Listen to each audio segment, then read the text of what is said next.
পরিবারের বড় ছেলে হয়ে জন্ম নেওয়াটাই হচ্ছে দোষের কারণ। আর যাই হোক, বড় ছেলেরা কখনো স্বার্থপর হতে পারে না। বড় ছেলেদের রক্তে স্বার্থপরের ছোঁয়া নেই। তারা অল্প বয়সে কাজ করতে জানে।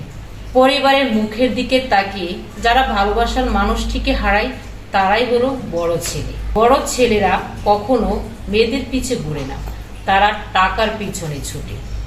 মাথায় হাজারো পেন নিয়ে পরিবারের মুখের দিকে তাকিয়ে যারা মিথ্যে হাসি দেয় তারাই হলো বড় ছেলে। বড় ছেলেদের অনেক দায়িত্ব থাকে, কারণ তাদের যে পরিবারের মুখে হাসি ফোটাতে হবে। বাবার বয়সের বৃদ্ধির সাথে সাথে বড় ছেলের কাঁধের বোঝাও বড় হতে থাকে। বাবার দায়িত্বটা যে বড় ছেলের কাঁধেই নিতে হয়। পরিবারের দিকে তাকিয়ে বড় ছেলের শখের জিনিসপত্রগুলো হারাতে হয়। বড় ছেলেরা কর্মে ব্যস্ত হয়ে উঠবে, কোনো বন্ধু বান্ধব থাকবে না, তাদের ভালোবাসার মানুষটিকেও হারাতে হবে। শেষমেশ তাদের ইচ্ছেগুলোকেও হারাতে হবে। চোখের সামনে সবকিছু ধোঁয়াশা দেখবে, সবকিছু এলোমেলো হয়ে যাবে। আগের মতো আর আনন্দ করতে পারবে না।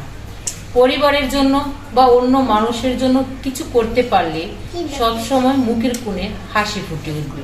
হ্যাঁ, এমনটাই হলো বড় ছেলের জীবন।